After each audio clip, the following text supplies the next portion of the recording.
So this is it, the last ever BMW M car to not feature some kind of electric powertrain, the 2023 BMW M2. All future M cars will feature some kind of electrification, most probably hybrid. So is this a good note to go out on? Well, of course it is, it's brilliant. You're watching Four Wheels in the Seat. I'm Alex Dalrymple, and this is a channel where you can see new cars reviewed every week. To make sure you don't miss one, please hit the subscribe button down below, the notification bell, and if you enjoy the video, please give me a like as well. The M2 is a relatively new car to BMW's lineup. It's only been around since 2016 and it is now in its second generation. It's the entry level to the M series, but it is certainly no slouch. And the M2 has a slightly more hardcore look than the regular 2 Series. It gets this really nice squared off kidney grille here. The 50th anniversary of the M-Line badge here is a particularly favourite point of mine. We've got this squared off vent down the bottom here. It looks really nice and mean and aggressive. I really like this grey paint job too. Moving around to the side here, we've got 19-inch alloys at the front, 20-inch at the back, a carbon fibre roof which saves several kilos of weight. Every kilo matters when you're fanging this around the track.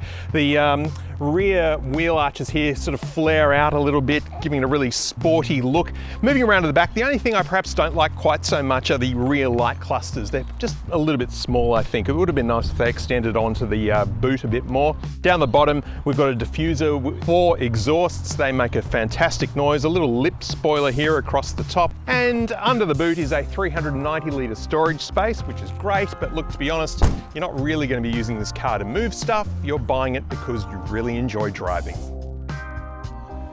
BMW have crammed a lot of engine into this little car. It's the same one that you'll find in the M3, in fact. So it's a twin-turbo 3-litre straight 6 that outputs 338 kilowatts of power and 550 newton-meters of torque, shooting this car to 100 kilometers per hour in 4.1 seconds. Fuel economy comes in at an average of 9.7 litres per 100 kilometers, and power goes to the rear wheels only via an 8-speed automatic transmission.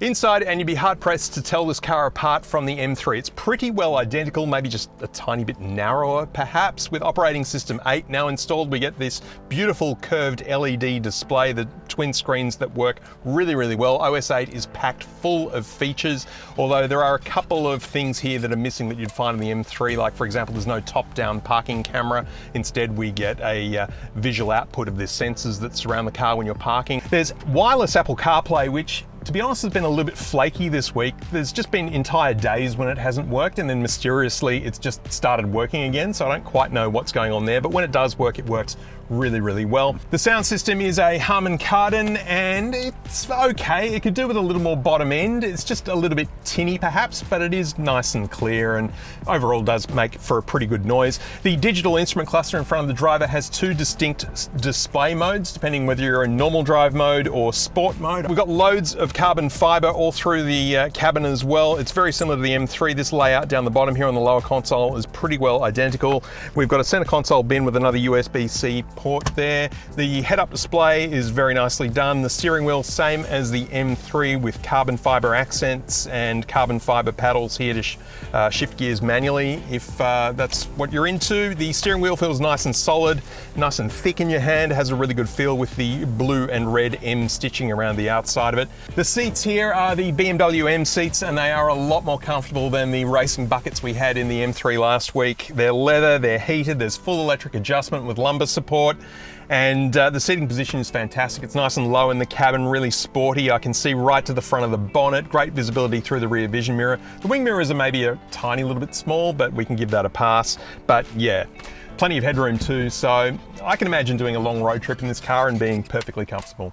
The M4 Coupe has a back seat, as does the M2. Although this being a smaller car, I'm just curious to see if I can actually fit into this one at all, because the M4, which is larger, is a real squeeze for me. So trying to climb into the back of the M2 here. Oh, yeah, that wasn't great. Yeah, let's put the seat back. It's fully electric, so it's sliding back into my driving position automatically, and I'm rapidly running out of room. Oh. No, it's worked out that my legs are too long for back here. It just moved forward a bit. Yeah, this isn't really a practical place for a 190 centimetre tall adult like me, but Look, apart from the lack of headroom and knee room, yeah, it's all right back here. Lots of nice leather. We've got some speakers.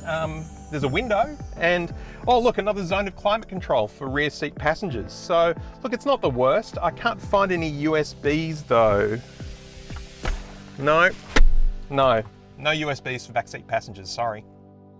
Before we go for a drive in the M2, I've got to give a very special shout out and thank you to GoPro for sending me one of their brand new GoPro Hero12 black cameras to use. This is the first time I've used this camera, and it features hyperview, which gives you a super wide angle shot from the regular GoPro lens. Now this is the regular normal linear shot from the GoPro, and this is hyperview. As you can see, it is crazy wide. The M2 is not a big car, it's a small car, but with this lens, it feels very, very big, and you can do some cool things getting close to the camera as well with hyperview. So thank you again, GoPro. Check out the GoPro Hero12 wherever you buy your GoPro cameras.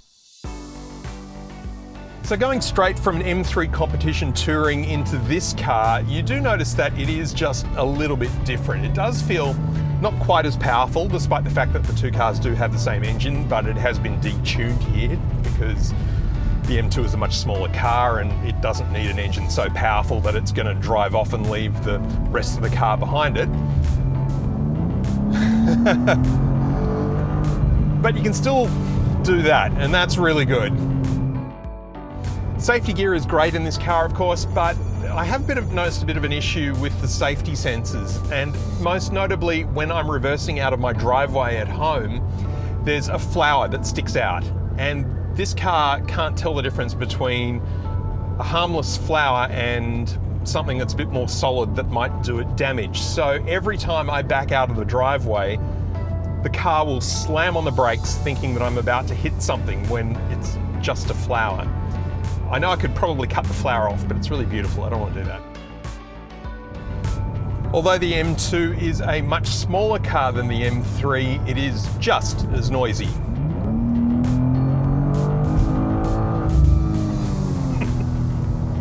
And you get those 3 levels of exhaust noise as well, just the normal loud, then louder still with the exhaust button down here on the lower console, and loudest when you put the car into sport mode. The M2 does feel just a little bit rougher around the edges than the M3. It's not quite as refined. It's a bit more sort of impatient, a bit more kind of ready and raring to go. It's sort of like constantly saying to you, is that all you got? Because I can handle more. Putting everything into Sport and Sport Plus is a lot of fun, and it makes this car perform really, really well, but it does feel kind of tetchy or jumpy. It's like it's constantly just wanting to lurch forward. And the interesting thing is that when you put it into comfort mode, this car behaves very, very well. It really does tame itself right down to become quite a comfortable cruiser. But the sporting potential is always there because as soon as you put your foot down, it leaps to life. I really like the M color details here on the door inserts. They light up at night, and yeah, it's a nice touch.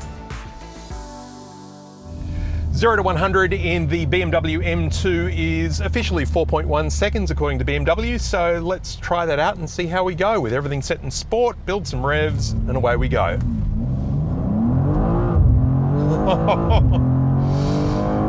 Not quite as insane as the M3 competition touring, but still really, really good and lots of noise.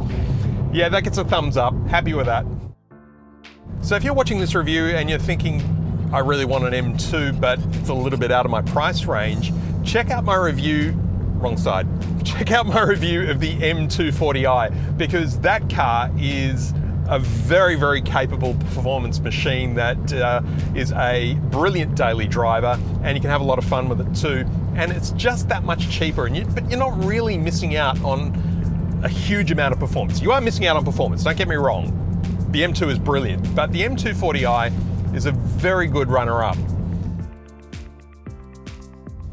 This car is just so much fun to throw into corners. And of course, if you're really good at throwing rear-wheel drive cars into corners, then you'll probably want to check out the drift analyzer when you're in a safe environment like a skid pan on a racetrack.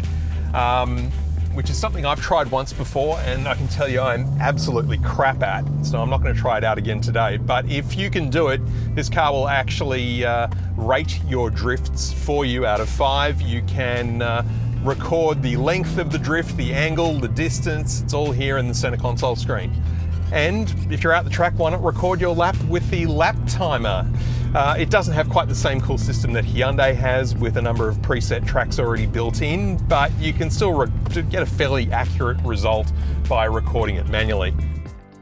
In a few years from now, BMW fans will look back at the M2 as the brand's last hurrah at petrol-powered sports cars. Now look, I've got a real soft spot for the M3 competition touring, but that car costs about $60,000 more than this one. So if that's not quite in your budget, then the M2 is definitely worth a look.